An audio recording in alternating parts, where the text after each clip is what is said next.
di balik apa yang dia hadapi ini, ada satu harga yang ingin Tuhan buat bagi dia. Ada satu hal yang Tuhan mau buat bagi dia. Maka saya berterima di sini. Diproses Tuhan untuk menjadi lebih berharga. Kan ada kalimat bilang toh, orang percaya berharga di mata Tuhan. Berarti tetap dia sudah berharga di mata Tuhan. Kalau dia sudah bernilai di mata Tuhan sebagaimana yang lalu itu.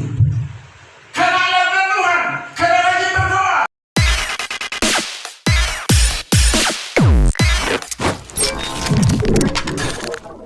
Haleluya.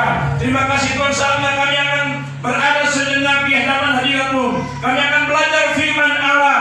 Kami percaya Tuhan bahwa di mana kebenaran firman Allah disampaikan, kami tahu Tuhan bahwa Roh Kudus turut meneguhkannya dengan tanda-tanda yang menyertai dan demikian otoritas hikmat marifat daripada Allah tercurah bagi kami semua, baik apa yang berbicara, kami semua yang mendengarkannya.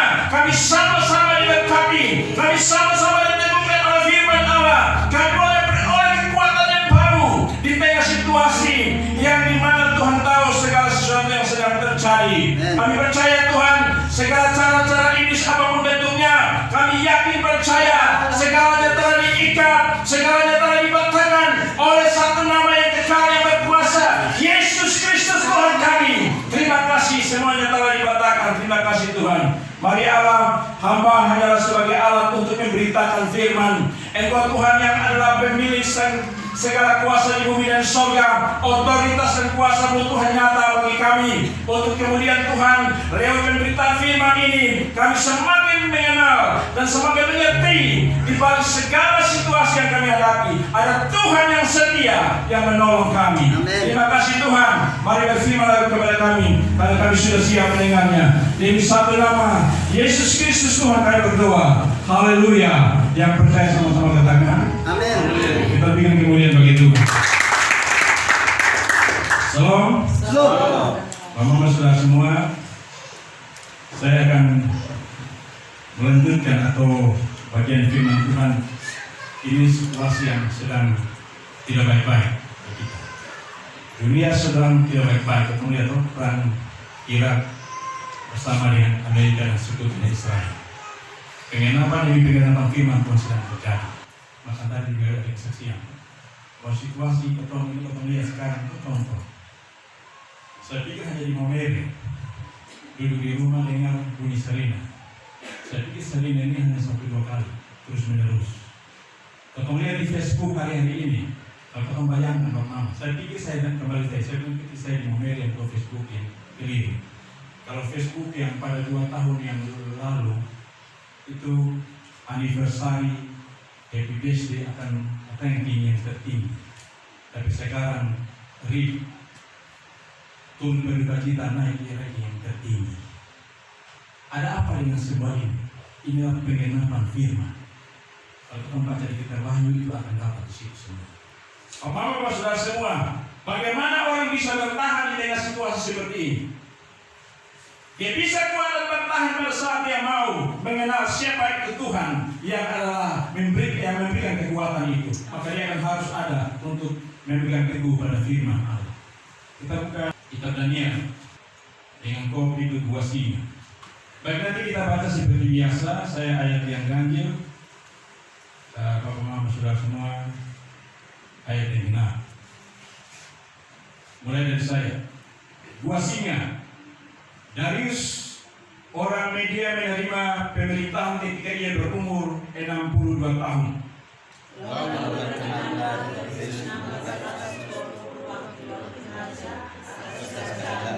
Mereka akan ditempatkan di seluruh kerajaan. Membawahi mereka dianggap pula 3 pejabat tinggi, dan Daniel adalah salah satu dari ketiga orang itu. Kepada mereka para wakil-wakil raja harus memberi pertanggungan jawab supaya raja jangan dirugikan. Maka Daniel ini mengintip para pejabat tinggi dan para wakil raja itu, karena ia mempunyai roh yang luar biasa, dan raja bermaksud untuk menempatkannya atas seluruh kerajaan. Kemudian para pejabat tinggi dan wakil raja itu mencari alasan dakwaan terhadap Daniel dalam hal pemerintahan, tetapi mereka tidak terdapat alasan apapun atau sesuatu kesalahan, sebab ia setia dan tidak ada didapati sesuatu kelalaian atau sesuatu kesalahan padanya. Maka berkatalah orang itu, tidak akan mendapat suatu alasan terhadap dalilan ini, kecuali dia tidak kembali padanya kepada Allah. Kemudian bergegas-gegaslah para pejabat tinggi dan wakil raja itu menghadap raja serta berkata kepadanya, "Ya Raja Darius, kekalah hidup tuanku.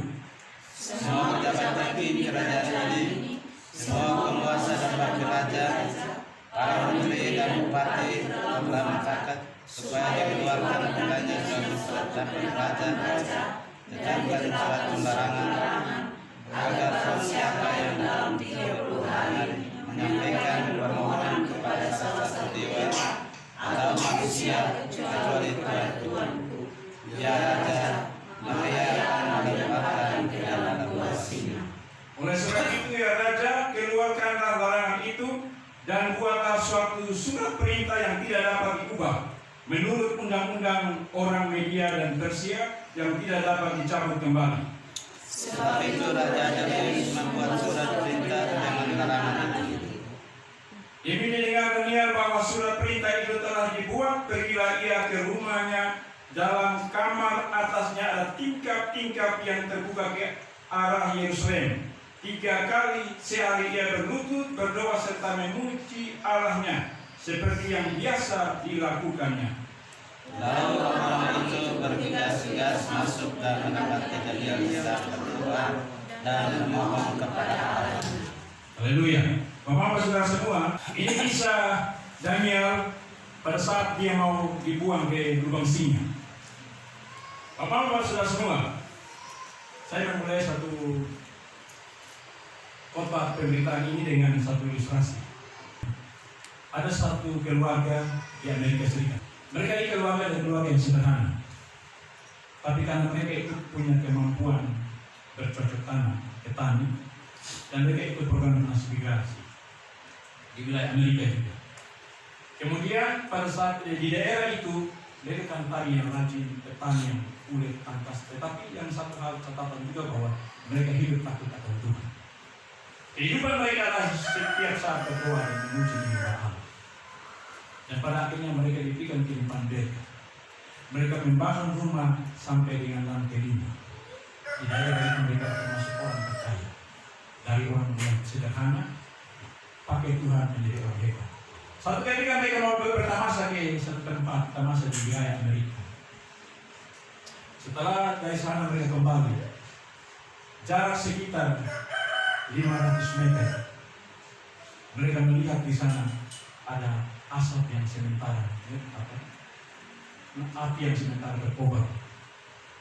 Rumah yang mereka bangun pertumbuhan dengan air mata harus dulu lantai dibakar oleh api. Hancur berantakan. Bapak ini yang tadi seorang imam kepala dalam rumah tangga, dia menangis, dia kan berontak di dalam dia punya diri, dan dia mati terus bersama istri dan anak-anak yang masih kecil. Saat mereka sampai di tempat itu, semakin jarak dekat, mereka hanya melihat puing-puing yang api sementara terus terbakar. Dan bapak saudara semua, menurut ceritanya ini, dia jatuh tersungkur dan dia menangis di situ. Dan dia mulai memperserahkan Tuhan, bersungguh-sungguh kepada Tuhan. Tuhan, saya ini orang yang rajin gereja, orang yang rajin menyembah bersama keluarga saya, orang yang selalu bersyukur ke Tuhan, tapi kenapa saya harus mengalami kejadian seperti ini? Kalau situasi saudara yang demikian, bapak mama saudara semua, dia putus asa. Tapi anaknya yang kecil belum 3 tahun, seperti dikerahkan oleh Allah, memukul bapaknya ini. Bapak, kita boleh kehilangan semua harta benda, tetapi kita masih diberikan hidup ini. Ini yang membuat bapak ini terpukul bagaikan suara Tuhan. Dia memandang dan mulai melihat kemuliaan Tuhan itu, dan dia memandang dalam iman. Dan kemudian Roh Kudus mulai berbicara kepada bapak ini. Pandanglah lewat di rumah Tuhan bekas rumahmu. Dia pandang dan dia terus berjalan. Semakin 100 meter dia lihat ada semacam cahaya yang muncul di sana. Dia ikut terus, Roh Kudus terus gerakan dia pada titik cahaya itu di sementara yang sudah jadi abu. Dia lihat ada semacam cahaya yang muncul jarak sekitar 1 meter. Digerakkan oleh Roh Kudus, coba buka itu timbunan. Ternyata ada batang emas yang dia dapat. Maka dia diberikan tuntunan Roh Kudus. Pakai alat, libatkan orang gali di sini, ada tambang emas di sini. Dan ceritanya apa, mengenai saudara semua? Kemudian ceritanya bahwa kemudian hari dia menjadi seorang penambang emas di Amerika Serikat, orang terkaya. Dalam bukunya dia tulis begini: di balik penderitaan air mata orang Kristen, orang percaya, ada emas Tuhan yang menanti di sana. Itu yang membuat saudara kita dia punya kesaksian. Bahwa hari ini kita menangis, menderita seperti Daniel. Dia diperhadapkan satu masalah persoalan tantangan yang begitu berat. Kita mungkin berseru-seru, saya hidup melayani memberitakan firman, saya doa setiap seperti Daniel 3 kali sehari memuji menyembah Allah. Tapi di mana pada saat saya mengalami masalah, ada pertolongan Tuhan atau tidak? Dan yang mungkin juga pasti yang sama secara manusia. Tapi mungkin tidak dalam kita. Tapi kita mau belajar di sini bahwa di balik apa yang dia hadapi ini, ada satu harga yang ingin Tuhan buat bagi dia. Ada satu hal yang Tuhan buat bagi dia. Maka saya berterima di sini. Diproses Tuhan untuk menjadi lebih berharga. Kan ada kalimat bilang toh, orang percaya berharga di mata Tuhan. Berarti kalau dia sudah berharga di mata Tuhan, kalau dia sudah bernilai di mata Tuhan sebagaimana yang lalu itu. Karena alatkan Tuhan, karena rajin berdoa, karena rajin bersekutu. Tapi Tuhan mau supaya lewat masalah persoalan ini, dia proses supaya saya dan saudara itu lebih berharga. Kalau kita membaca bagian Alkitab, bagian firman Tuhan selanjutnya itu, dari kisah ini, cerita pergumulan ini lubang singa, dan dia pada akhirnya dia diangkat. Naik kelas, jabatannya lebih daripada itu, bukan seperti yang ayat-ayat yang sebelumnya. Oleh karena apa? Dia bertahan pada Allahnya, dia bertahan pada Tuhannya, dia tidak meninggalkan Tuhannya apapun. Sekalipun ada kawanan jabatan, sekalipun ada hasutan untuk menghancurkan dia, nyawanya, tapi dia tahu bahwa ada Tuhan yang setia tetap menolong dia. Teman-teman saudara semua, kita coba baca di ayat yang ke-11. Demi dengar dia bahwa suatu perintah itu telah dibuat, pergilah ia ke rumahnya. Dalam kamar atasnya ada tingkap-tingkap yang terbuka ke arah Yerusalem. 3 kali sehari ia berlutut, berdoa, serta memuji Allah yang seperti yang biasa dilakukannya. Jadi bukan ada masalah persoalan baru Daniel ini datang dan berdoa untuk cari Allah, tidak. Satu kebiasaan yang dia lakukan, yang menyenangkan hati Tuhan, berdoa, memuji dan menyembah Allah. Kata berlutut ini satu kebiasaan ada Timur Tengah. Berlutut, menghargai, memberikan penghormatan setinggi-tingginya kepada Allah Yahweh. Elohim itu sendiri yang diajarkan. Bahkan Tuhan Yesus juga yang sama. Dia waktu di Taman Getsemani, dia tidak sekedar berdoa, tapi berlutut di atas di batu itu. Dia berdoa kepada Bapaknya. Hanya bukti bahwa pengharapan kepada Allah Tuhan itu sendiri. Jadi ngomong sudah kasih Tuhan untuk bisa melewati persoalan tantangan ini yang lalu pokok sudah belajar. Kuncinya adalah apa? Berdoa. Orang yang berdoa, yang itu suka berdoa, yang seperti Daniel 3 kali sehari, maka pada saat ada memang persoalan mungkin relatif manusia itu ada semacam mungkin ada potensi, tapi itu segelintir kecil. Tapi yang paling utama adalah dia tidak panik. Dia tidak putus asa karena dia tahu ada Allah saya yang luar biasa, ada Allah saya yang besar yang memberikan kemenangan. Ini yang Daniel membuat sini. Tadi saya bilang tuh, soalnya dicatat di sini. Tapi kalau mau lihat Daniel sudah sama seperti kau manusia berdosa ini, dia pasti juga akan sedikit yang mungkin akan muncul timbul di sini. Oh Tuhan, saya ini orang yang mempertahankan hidup yang benar di mata-Mu.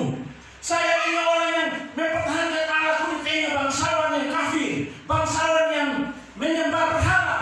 Tetapi kenapa Tuhan saya seperti ini? Tapi sebenarnya Tuhan ingin membawa Daniel untuk lebih jauh. Kenapa Daniel berdoa 3 kali sehari seperti biasa dilakukan itu? Kenapa Allah tidak panas saja? Allah tidak hentikan saja ini persoalan. Tapi kenapa membawa dia ke ruang singa, mengantar dia ke sana? Karena ada perkara besar yang Tuhan akan tunjukkan kepada orang lain, bahwa Tuhan mampu dan sanggup untuk melepaskan dari ruang singa. Ini yang Tuhan mau buat.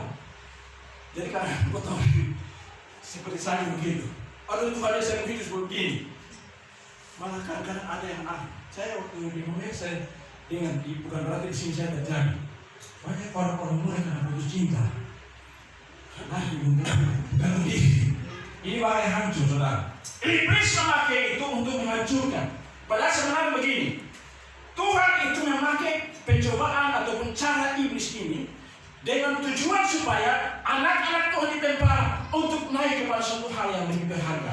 Iblis punya tujuan adalah menghancurkan. Tapi Tuhan tak pakai iblis punya cara kejahatan ini, tujuan ini dia pakai untuk anak-anaknya ini sampai kepada tujuan yang dia ingin angkat. Ini yang Tuhan pakai. Saya kalau tempat sini Bapak Saudara, Tuhan, saya kasih tentang pentingnya doa. Katakan dengan kalimat biasa bilang begini, doa itu mengubah segala sesuatu yang tidak mungkin menjadi mungkin. Doa itu membawa kita untuk terus melihat kepada kemuliaan Tuhan. Doa itu membawa kita untuk semakin kuat melihat perkara Tuhan. Kemarin yang lalu kita sudah bahas itu, doa itu satu wujud kita menomorsatukan Tuhan. Karena Dia Allah yang hidup dan Allah bersama. Itu tanda kita menyenangkan Dia. Contoh saya di sini ada contohnya saya bilang begitu. Kalau kita ada perhitungan ada itu 1, berarti nilai 1 potong manusia 0. Tapi kalau potong pasang potong punya 0, ini hebat di depan. 0 sampai 12 juga potong tetap 0. Dia Allah, dia itu tetap hebat. Tapi kalau Allah di depan dan potong mulai ikut 0, potong ini akan semakin berharga. Semakin kita andalkan Tuhan di pada tantangan seperti Daniel, semakin disitulah Tuhan memproses kita untuk melatih kita bertekun, melatih kita untuk diuji, memberi pengharapan, dan pengharapan itu tidak akan mengecewakan karena Allah mencurahkan Roh Kudus. Amin. Coba Roma berapa? Roma 5 ayat 3 sampai 5. Roma pasal 5 ayat 3 sampai ayat 5. Dan bukan hanya itu saja, kita malah bermegah juga dalam kesengsaraan kita, karena kita tahu bahwa kesengsaraan itu menimbulkan ketekunan, dan ketekunan menimbulkan tahan uji, dan tahan uji menimbulkan pengharapan, dan pengharapan tidak mengecewakan, karena kasih Allah telah dicurahkan di dalam hati kita oleh Roh Kudus yang telah dikaruniakan kepada kita. Haleluya. Bapak saudara semua tadi saya bilang tuh, bahwa tujuan daripada Allah adalah lewat persoalan ini diizinkan, tantangan ini diizinkan, beban ini diizinkan, supaya apa? Kau dilatih untuk bertekun. Amin. Kita dilatih untuk bertekun supaya dari ketekunan itu melahirkan tahan uji di tengah tantangan persoalan ini. Dari kalau kau sudah tahan uji, maka ada pengharapan yang Dia berikan, dia jaminan. Kalau Dia sudah berikan pengharapan kehidupan saat ini, maka juga pengharapan kehidupan kekal Dia berikan. Karena apa?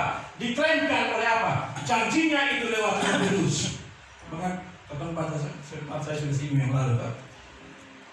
Simon Petrus tanya kepada Tuhan Yesus, Tuhan, kami melayani Engkau, kami sudah memberitakan Injil-Mu, kami ikut Engkau, kami sudah setia untuk menjadi murid-Mu. Apa yang kami peroleh? Kalau kan baca di beberapa Injil, upah mengikut Yesus. Tuhan Yesus tidak pernah mana, Pak. Tuhan Yesus bilang begini, orang yang karena Injil, orang yang karena kerajaan surga, orang yang karena Aku, dia tinggalkan itu semua, maka pada masa ini juga 2 hal Tuhan berikan, yaitu dia akan mendapat 100 kali lipat. Ada versi-versi lain yang berlipat ganda. Itu kehidupan kita di dunia ini. Tapi kehidupan yang kekal, surga itu dia berikan bagi setiap orang yang melayani.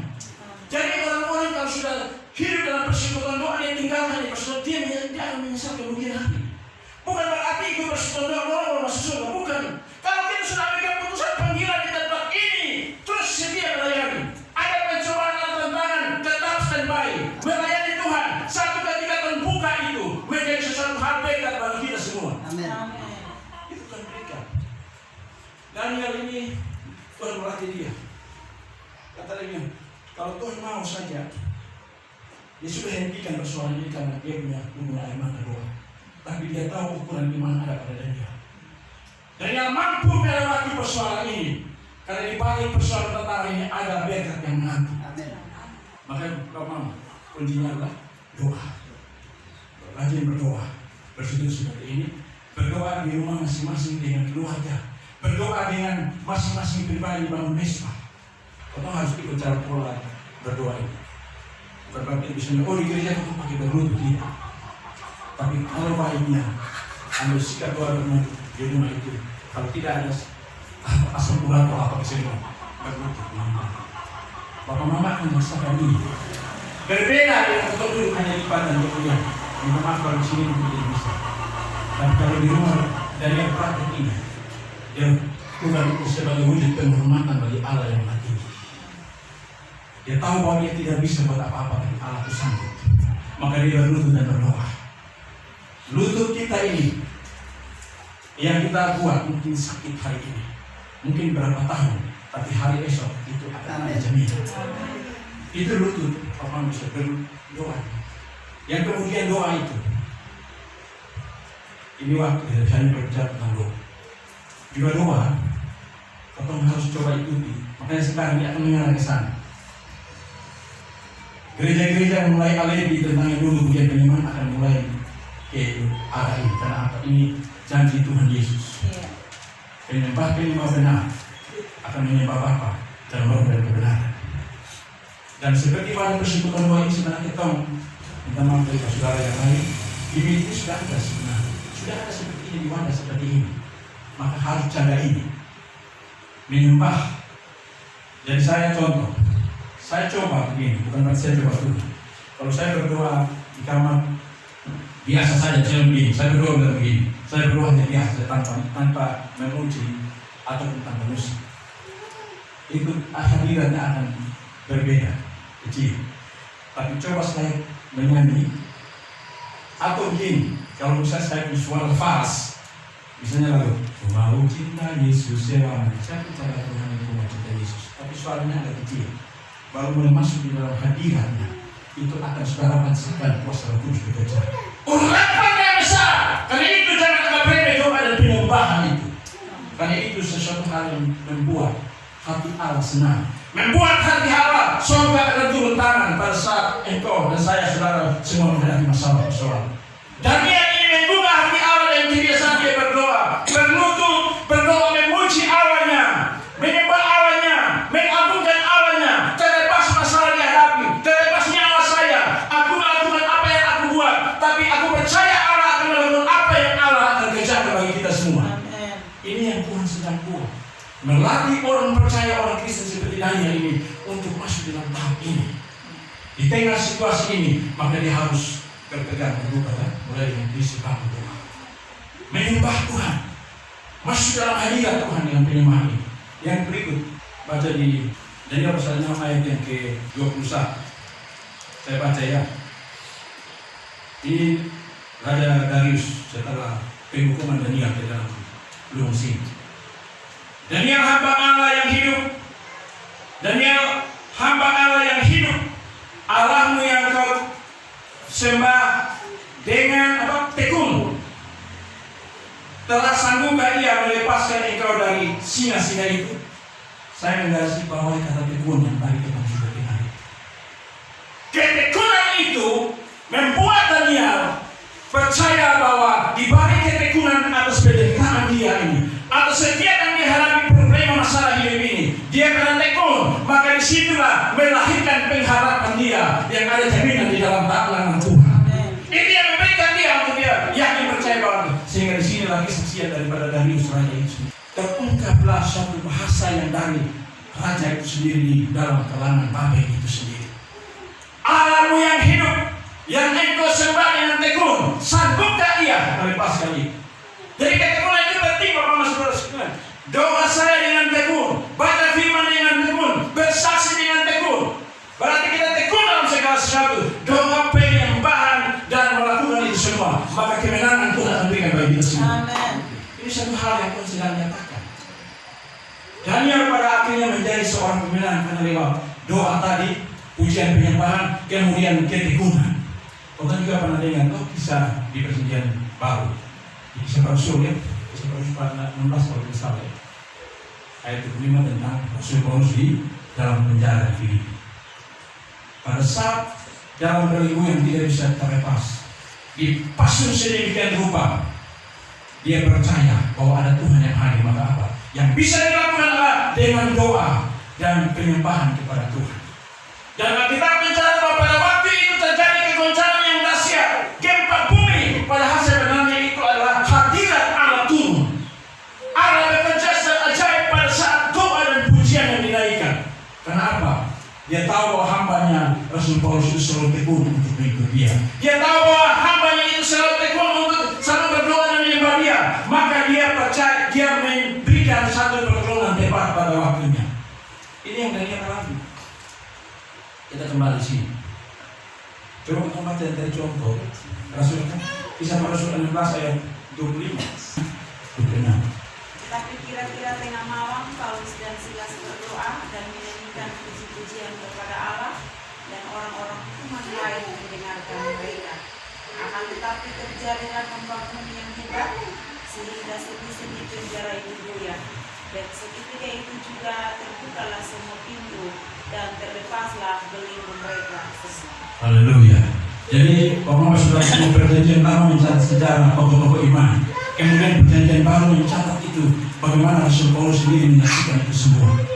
Bahwa pada saat situasi masalah yang tidak bisa lagi bisa buat untuk apa-apa dia tidak bisa lagi untuk keluar daripada persoalan masalah itu. Tapi dia tahu ada Yesus yang setia, ada Tuhan yang setia sang juru selamat. Maka yang dia lakukan adalah berdoa, memuji dan menyembah Allah. Dan apa yang kemudian gempa bumi terjadi, rantai-rantai terlepas, bahkan semua pintu-pintu terlepas pada waktu itu. Dan kalau kita baca kisah itu, ending daripada semua apa? Di balik semua perkara itu, Rasul Paulus mendapat jiwa-jiwa oleh Tuhan. Kepala penjara dan seisi rumahnya terima Yesus Tuhan sampai selamat. Mengaku bahwa keselamatan hanya lewat Yesus Kristus. Amin. Dan dia dalam Perjanjian Lama ini juga mengalami situasi seperti ini pada saat dia mengalami situasi pencobaan dan tantangan. Jadi penyembahan, doa, kemudian ketekunan. Yang berikut Bapak-Bapak Saudara, apa yang kemudian membuat proses ini membuat kunci untuk Daniel bisa memperoleh kemenangan? Di ayat yang 23, Allahku, ini jawab Daniel, saya baca mulai dari 22. Lalu kata Daniel kepada raja, ya raja, kekalah hidupmu. Allahku telah mengutus malaikatnya untuk mengatupkan mulut singa-singa itu, sehingga mereka tidak mengapa-apakan aku, karena ternyata aku tak bersalah di hadapannya, tetapi juga terhadap Tuanku, ya Raja, aku tidak melakukan kejahatan. Haleluya. Ini kunci kekudusan hidup, kunci kehidupan pertobatan, yang membuat doa saya itu, ketekunan saya itu benar di mata Allah. Yang lalu kita sudah belajar. Kau doa-doa saudara, dikasih Tuhan doa-doa, kenapa saya doa putus patah orang bilang? Doa untuk segala macam ini seolah-olah bumi goncang, saudara. Tapi kenapa saudara? Ada hal yang mungkin menjadi penghalang. Kenapa? Ada sesuatu ganjaran, karena belum ada kebenaran, belum ada kekudusan hidup. Karena ini yang membuat Allah belum mau melakukan akan rencananya, melakukan akan maksudnya. Karena itu di sini Daniel belajar. Dia memberikan pernyataan kepada Raja Darius bahwa aku tidak pernah bersalah kepada Allahku, dan aku tidak pernah bersalah kepada Tuhanku. Kalau kita baca dari ayat sebelumnya, dalam hal pemerintahan, Daniel tidak didebati celah-celah. Dia melakukan satu hal yang baik dan menyenangkan hati Tuhan. Maka disitulah ternyata orang pakai ini sebagai satu senjata. Ternyata kunci di balik Daniel sukses ini dia adalah karena dia punya ibadahnya itu. Itu di ayat tadi, saya kembali sedikit. Pasal 6 ayat yang ke-6. Maka berkatalah orang itu, kita tidak akan mendapat sesuatu alasan dakwaan terhadap Daniel itu kecuali dalam hal ibadahnya kepada Allahnya. Soal dia dapat kesalahan. Kalau kita sudah hidup benar, hidup dalam kekudusan, hidup dalam pertobatan, maka tidak ada ruang celah bagi serangan kekuatan iblis. Tidak ada ruang yang membuat untuk kemudian kita ini tidak bisa mendapat apa-apa. Memang mungkin waktu kita bukan waktu Tuhan, tapi ini satu proses yang membawa Daniel untuk melihat perkara Tuhan yang besar. dalam dibalik semua ini, karena dia tahu ini kunci. Doa, pujian, penyembahan, ketekunan, maka kemudian membentuk pribadinya, dia tahu uji, pengharapan dia, jamin dia menyadari dirinya bahwa dia hidup harus berbeda diri. Karena itu kunci. Potong, kadang-kadang Bapak Nasibah, potong tidak mau mengakui kekurangan kelemahan. Padahal firman Tuhan berkata bahwa begini, orang yang mengakui kekurangan kelemahannya, dia akan disenangi oleh Tuhan. Tapi sebaliknya kalau orang menutup, dia tidak akan mendapat tempat di hadapan Allah. Coba kita baca Amsal 28 ayat 13-14. Amsal 28, 13-14. Siapa menyembunyikan apa? Pelanggarannya tidak akan beruntung. Tetapi siapa mengakuinya dan meninggalkannya akan disayangi. Berbahagialah orang yang senantiasa takut akan Tuhan, tetapi orang yang mengeraskan hatinya akan jatuh ke dalam malapetaka. Ini saudara kasih Tuhan. Ini situasi itu bicara segala macam. Bukan berarti ketong ini sudah ikut doa, persekutuan doa, menciptakan firman sebagai jabatan segala macam, terus ketong lalu sensor ataupun ibaratnya Tuhan bilang, oh kamu jangan tahu tidak, Tuhan tidak pernah jadi. Tetapi Tuhan akan memberikan satu jalan solusi yang terbaik. Dia akan memberikan pertolongan. Tetapi yang tadi dikunci satu di sini. Kalau ada kekurangan secara manusia saya ini, tiba-tiba bisa marah istri, saya ini bisa marah anak, saya bisa bikin kesalahan ini. Tapi pada saat relatif saya masuk dalam hal itu, saya minta Tuhan. Supaya apa terjaga ini dibawa kemuliaan Allah di sini, terjaga ini urapan di sini, terjaga ini suatu kehidupan yang benar. Supaya apa? Tak kalau saya punya doa itu jalan tol. Mungkin hidup saya tidak jalan tol, tapi doa saya jalan tol yang kemudian dia akan membuka itu segala penghalang menjadi beda. Jadi pentingnya. Tapi kalau orang keras hati tidak bisa. Orang yang keras hati tidak bisa. Saya kasih satu contoh ilustrasi. Kalau ada yang pernah pilih nomor ya. Kalau orang pilih nomor ya, kan satu kali menonton video ya. Ada satu toko roti namanya Imelda Bakri. Suatu ketika waktu itu saya coba masuk ke itu toko untuk baca tuh toko khusus roti. Saya masuk begini sih, tiba-tiba saya diarahkan, coba lu baca itu tulisan satu di tema. Saya baca itu saya lihat, oh ternyata di sini, tulisannya agak lucu. Dia bilang begini, ini tentang hal jodoh. Ini dia akan singgung karena juga kepada yang sementara jadi jodoh ya. Dia bilang begini, kok yang besar bilang begini, jodoh diatur oleh Tuhan. Betul ya? Jodoh diatur oleh Tuhan ya, tapi harus juga cari. Jodoh diatur oleh Tuhan. Betul kok.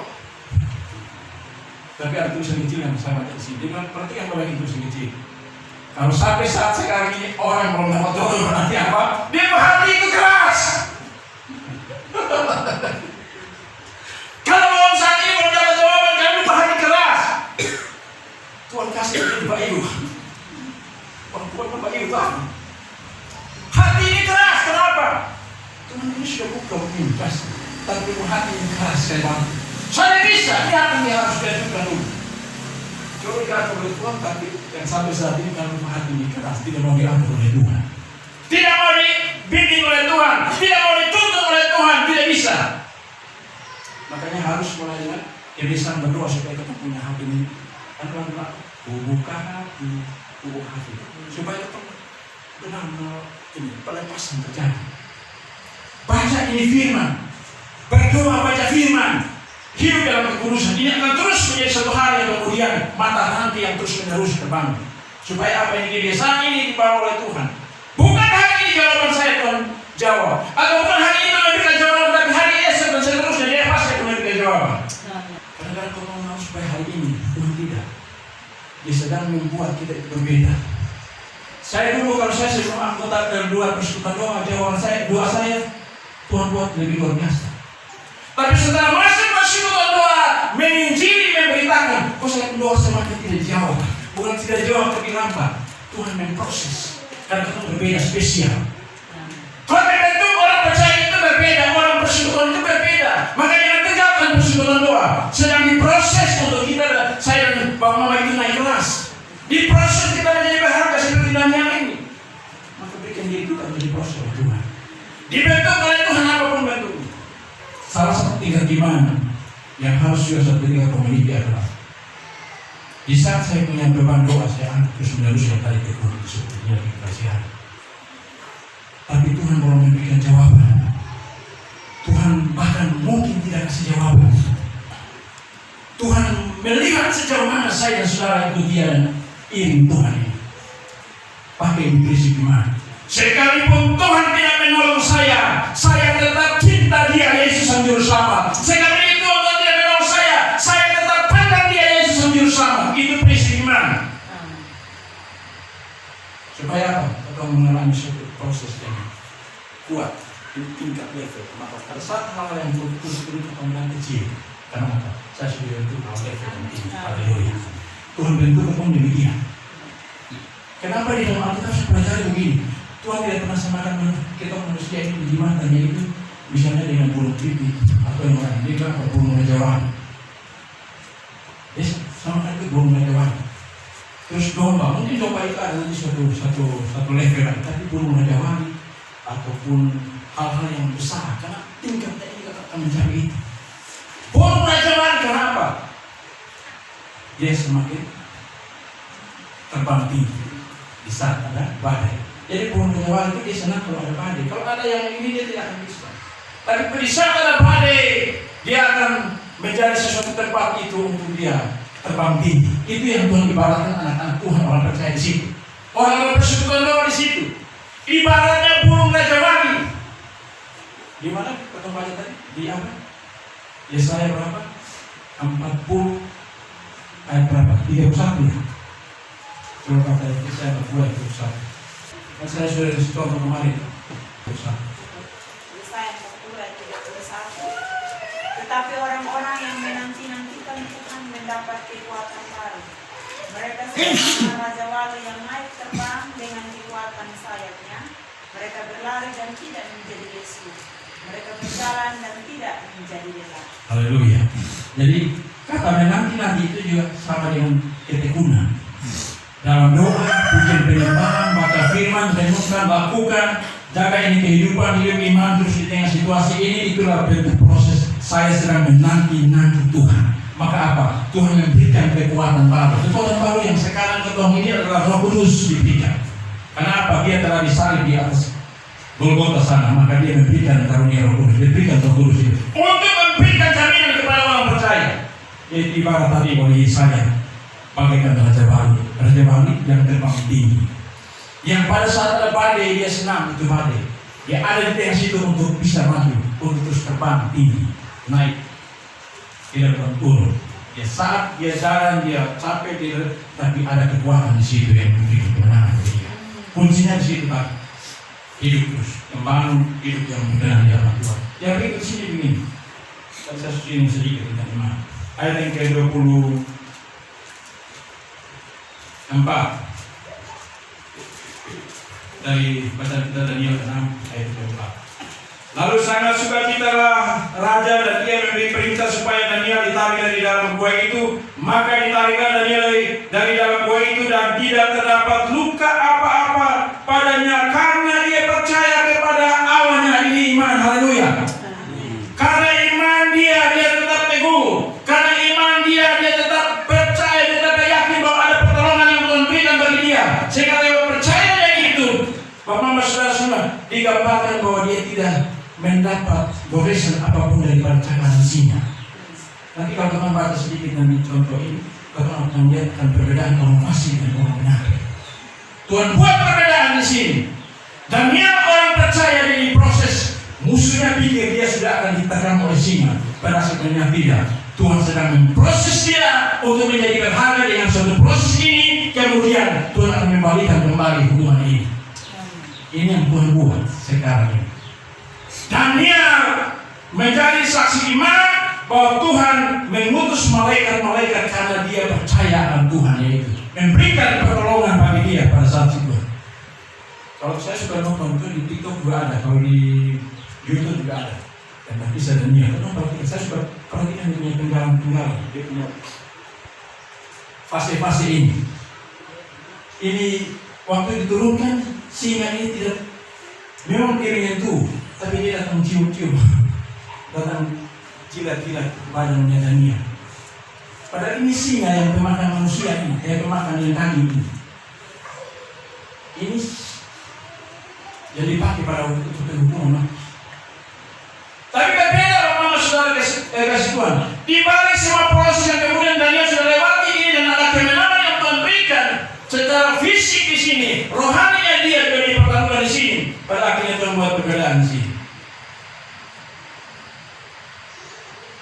Dapat ayat 5. Raja memerintahkan lalu diambillah orang-orang yang telah menuduh Daniel dan mereka dilemparkan ke dalam gua singa, baik mereka maupun anak-anak dan istri-istri mereka. Belum lagi mereka sampai ke dasar gua itu, singa-singa itu telah menerkam mereka, bahkan meremukkan tulang-tulang mereka. Inilah perbedaan antara orang yang fasik dan orang yang benar. Jadi saat mungkin kita mengalami suatu tekanan karena mungkin kelihatan berdiam diri di hadirat Tuhan. Berdoa bagi musuh dan saudaramu itu, ampuni dia. Sebagaimana Tuhan Yesus berkata di atas kayu salib, dia sudah menjadi jago. Apa ampunilah mereka, karena mereka tidak tahu apa yang mereka perbuat. Itu Yesus, the King of the King, Raja, dia segala raja. Dia memberikan contoh itu. Ini yang Tuhan buat perbedaan di sini. Seolah-olah di sini Tuhan bawa giring Daniel, mengizinkan Daniel lewat proses ini untuk meraih kemenangan. Musuhnya pasti dia mati konyol, tapi sini terbalik. Daniel memperoleh kemenangan, sedangkan musuh dan sekelilingnya mengalami satu hal yang sangat binasa. Kamu coba baca tadi yang terbaik tadi Amsal yang saya sempat sebut, Amsal berbaca ayat 15-16.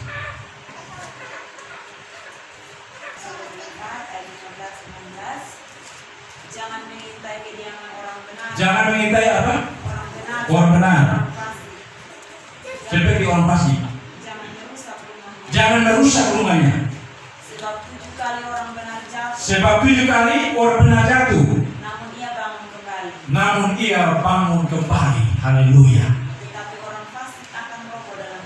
Tetapi orang fasik akan roboh dalam bencana. Haleluya. Ini bukti di sini di firman Allah tergenapi. Pak Mama, saya keluar dari masuk 5 menit, saya buka kios.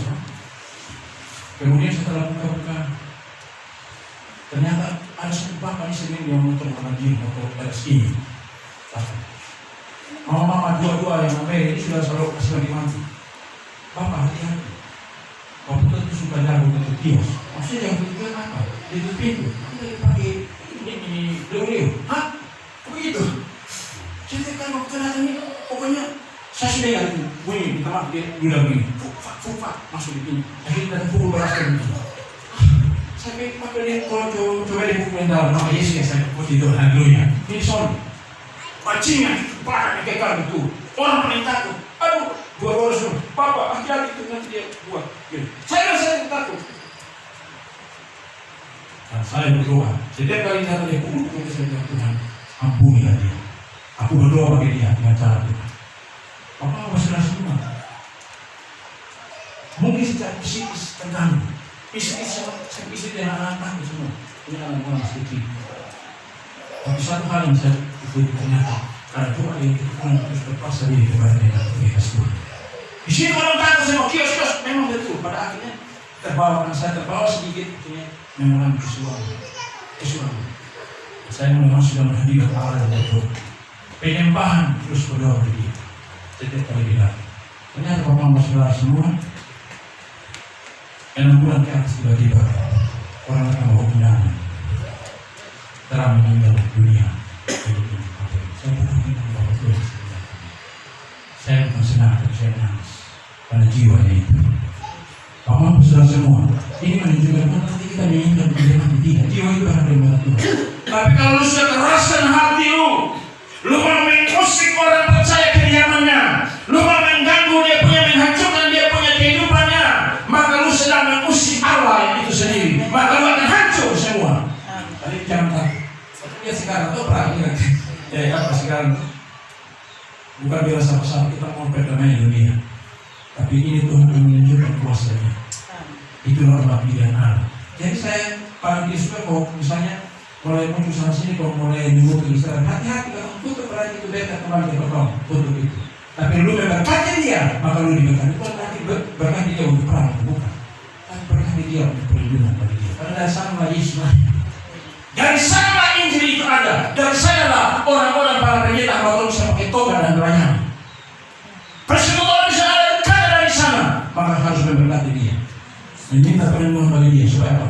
Berkat itu Tuhan kembalikan. Karena itu janji Tuhan kepada Abraham. Pada saat memberkati engkau dia akan diberkati. Pada saat menutupi engkau akan ditutupi. Ini Bapak Saudara sekalian itu terjadi. Jadi jangan takut. Makanya saya kemarin bilang tuh, doa itu sebenarnya tidak perlu doa yang spektakuler. Yang semua orang ini doa tanpa doa. Saya ingat satu orang tua ini, mudah-mudahan dia tidak ada anak Cina nih. Itu saya saksi mata waktu umur SMP, SMA. Waktu di situ mana Sebaratas. Saya suruh ke tempatnya, karena sudah ada puskesmas di cara saya suruh. Mama itu ada doa, itu doa orang buta huruf, doa orang bingung. Saya tidak tahu dia dari sini, bawang pun dari sini, soalnya ada logatnya begini. Karena dia ini buta huruf, jadi ada satu orang sakit itu anjing untuk nama Allah punya karunia, dia punya karunia kesembuhan. Dia buta huruf di dalam mungkin dia berdoa saya ini yang berarti karena itu kalau ada orang yang bisa terjemahkan dia ini hidupnya, tapi dia berdoa. Saya perhatikan begini, ada satu bapak ini sudah lumpuh total, yang kursi roda datang. Dia tidak tahu nama, tapi karena dia punya iman percaya kepada Yesus yang memberi mujizat sudah mujizat ini, dia baru kasih bapak ini. Ternyata bapak ini dia ciri bapak ini apa? Di pinggir-pinggirnya ada rambut, di tengah-tengahnya botak. Makanya dia borong begini, Tuhan Yesus, berkatilah om ini. Om ini ada sakit. Di pinggir-pinggir ada rambut, di tengah-tengah ada botak. Untuk waktu itu saya ke sekolah jadi belum botak seperti begini. Kalau saya rambut saya udah singgung. Tuhan Yesus, berkatilah om ini. Om ini ada sakit. Di pinggir-pinggir ada rambut, di tengah-tengah ada botak. Saya sempat lucu waktu itu. Ketika dalam tempo sekedar Tuhan perlihatkan di situ, mujizat terjadi. Orang yang lumpuh ini bangkit berjalan dan memuji Allah. Karena doa orang seorang buta huruf, doa yang sederhana, doa yang jatuh bangun, tapi dia percaya Tuhan menyembuhkan, Tuhan memulihkan, menguatkan, membangkitkan orang lumpuh berjalan yang lagi dibangkitkan. Haleluya. Jadi jangan doa. Kalau pikirkan bisa mau doa, saya doa ini yang Bapak koordinatoran berdoa, ini berdoa yang begini. Ini tidak boleh. Masing-masing kita diberikan kadar untuk melayani. Jangan terbawa itu. Masing-masing kita ini diberikan itu untuk melayani membangun itu. Satu hal, Mama saya akan tutup nanti. Waktu kami pendeta Yosafat, pendeta Yosafat yang karunia kesembuhan yang lewat bayangan saja. Itu kami jadi panitia. Dia turun. Kalau saudara kita di sana, dia tua, mereka kalau senang begitu. Untuk masalah tentang urusan ibadah kemudian. Tapi kalau masalah begitu dalam hal ini, kok dong semua TTB, bayi, nenek, segala macam yang lumpuh, yang gila semua dibawa ke sana. Kursi roda dilepaskan, berjalan, dia jalan semua, mujizat terjadi. Dalam tempo ratusan orang ribuan terjadi satu mujizat masalah. Setelah Bapak Tua pendeta Yosafat yang kembali kami juga pendeta bubar. Ternyata besok mulai muncullah berita saksi orang mengeluh. Yang tadi lumpuh berjalan, yang buta melihat, yang gila bisa kembali lagi seperti biasa. Orang mulai serahkan, itu hamba Tuhan, itu hamba Tuhan palsu. Orang-orang Protestan, orang-orang yang hanya tidak bisa buat apa, itu satu perkara yang tidak baik. Kemudian orang datang dan mulai bertanya dengan saya berdua. Menurut Pak bagaimana? Saya kasih satu kisah dari Yesus. Pada waktu Yesus menyembuhkan, memberikan, entah itu lumpuh atau apa saya suka begitu. Tapi Yesus bilang begini, pulanglah, kamu sudah sembuh, dan jangan berdoa supaya jangan lebih parah. Kenapa hatimu keras? Tuhan tidak mau hanya berdoa disembuhkan. bangkit, membangkit. Dalam nama Yesus bangkit terjadi. Dan apakah rohanimu bisa berkenan di hadapan Allah? Tuhan tidak. Fisik saya sembuh, tapi rohani juga harus sembuh. Hidup ini harus sembuh. Fisik saya di dunia ini sembuh, saya melayani, tetapi saya juga masuk surga. Itu yang Tuhan mau. Jangan-jangan hanya mau kesembuhan mujizat terjadi, kemudian saya tidak rajin gereja, saya tidak rajin beribadah, saya tidak rajin bersekutu, saya tidak rajin berdoa. Ini tidak mau. Percuma. Makanya jangan serahkan hamba Tuhan, jangan serahkan tim doa, jangan serahkan tim. Hamba Tuhan tim doa hanya melakukan bagian yang Tuhan buat. Mau jadi tidak, itu urusan Tuhan, karena Dia yang sumber mujizat. Tapi hidup pribadi itu yang harus diubahkan. Memberi untuk supaya mau diberikan, dibentuk, diproses Tuhan untuk menjadi lebih baik. Saya baca ayat yang terakhir daripada Daniel 6 ayat 29. Daniel pasal 6 ayat 29 saya baca. Dan Daniel ini mempunyai kedudukan tinggi pada zaman pemerintahan Darius dan pada zaman pemerintahan Kores orang Persia itu. Haleluya. Inilah yang tadi saya bilang, harga yang Tuhan angkat. Yang tadi sudah luar biasa, tapi Tuhan angkat lagi hal-hal yang luar biasa. Tuhan mampu, mama sudah semua. Tuhan mampu untuk mengubah itu semua. Tadi saya sedikit sentak dengan pidatonya Pak Gubernur tentang masalah yang non kaitan dengan tenaga kita yang 3.000 orang yang rencananya. Tapi kemarin bagian firman Tuhan ini, sebenarnya ada hal yang kasih di sini. Sebagai pemimpin, jangan kasih takut.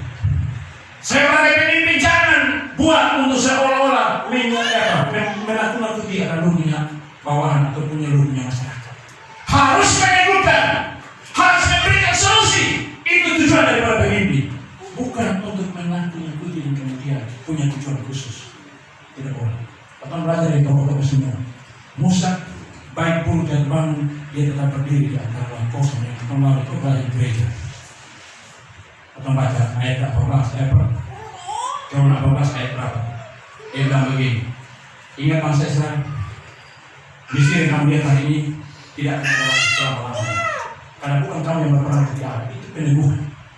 Yosua yang sama pada saat berhadapan masuk di Yordan ataupun melihat daerah kerajaan, pergi melihat sana, dia datang dengan orang lain yang berita yang menakutkan. Dia bilang sebagai calon pemimpin, dia menyampaikan bahwa kita kuat karena kita bisa, kita punya Allah yang hidup.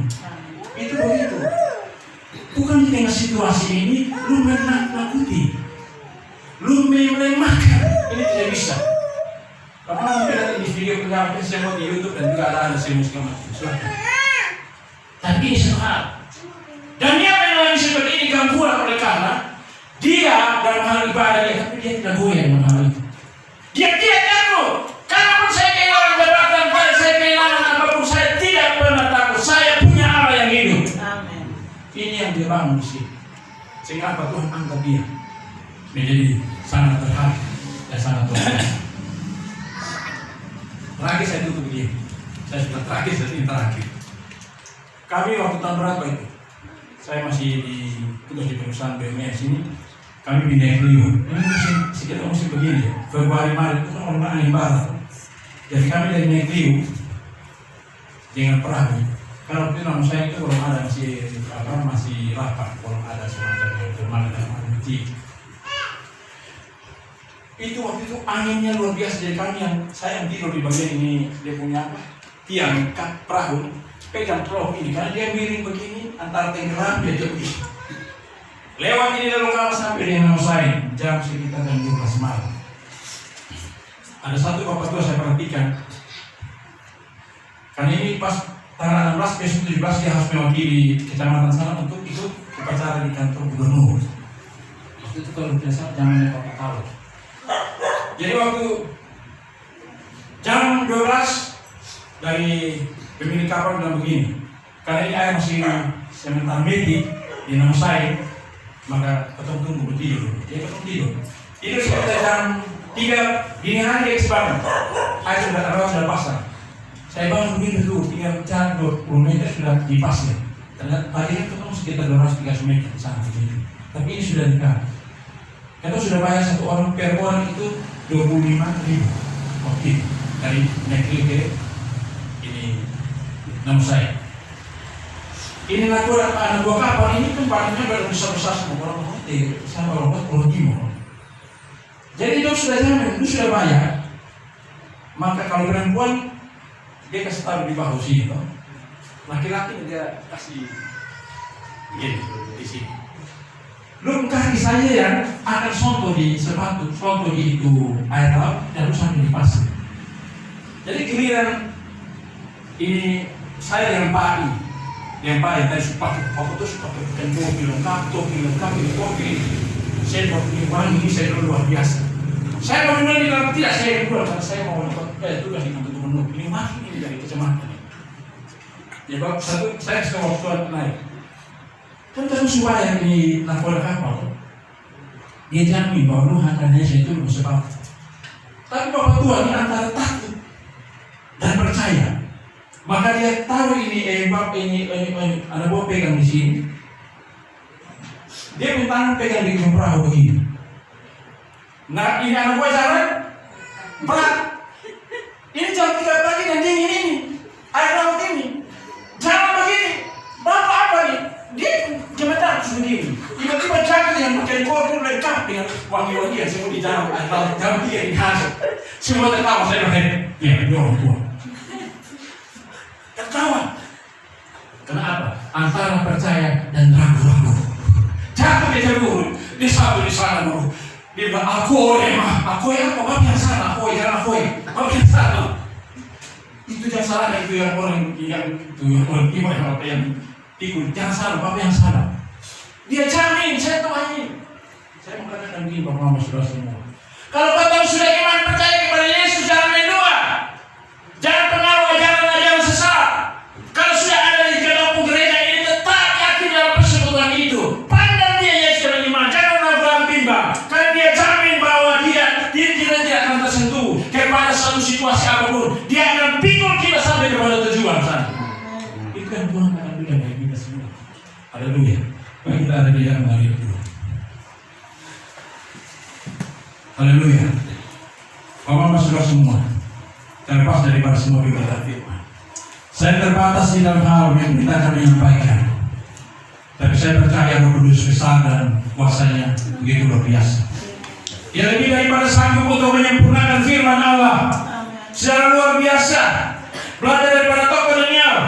Dia sebagai seorang pribadi yang sama seperti saya dan saudara Bapak Mama semua, yang punya kelemahan, yang punya suatu kondisi yang tentu mungkin punya keberadaan yang mungkin secara manusia. Pada saat menghadapi suatu situasi tentang dia juga takut. Dia juga mungkin mengalami suatu situasi yang mungkin bisa cemas. Tapi satu hal yang dia bangun di sini, bahwa dia tahu bahwa ada Tuhan Allah yang saat ini tidak kelihatan tapi secara tersembunyi sedang memberikan tangannya. Yaitu karena Tuhan menghargai setiap doa dan pergumulan, penyembahan yang dibangun oleh Daniel. Tuhan tahu ketekunan Daniel, Tuhan tahu hidupnya yang terus memperbaiki diri, yaitu berbenah dan pertobatan kekudusan hidup, menjaga hidup dengan baik dengan Allah, menjaga hidup baik dengan sesama. Maka itu kunci. Kemudian dia tetap percaya, dia tidak bimbang ragu kepada Allahnya. Allah yang saya dan saudara Bapak masih mengenal saat ini, yang imani, yaitu Yesus Kristus Tuhan, yang tersalib di Bukit Kalvari di sana, di Bukit Golgota, yang memberikan nyawanya bagi kita semua, yang memberikan saya dan saudara Bapak semua kemenangan bagi saya dan saudara. Haleluya.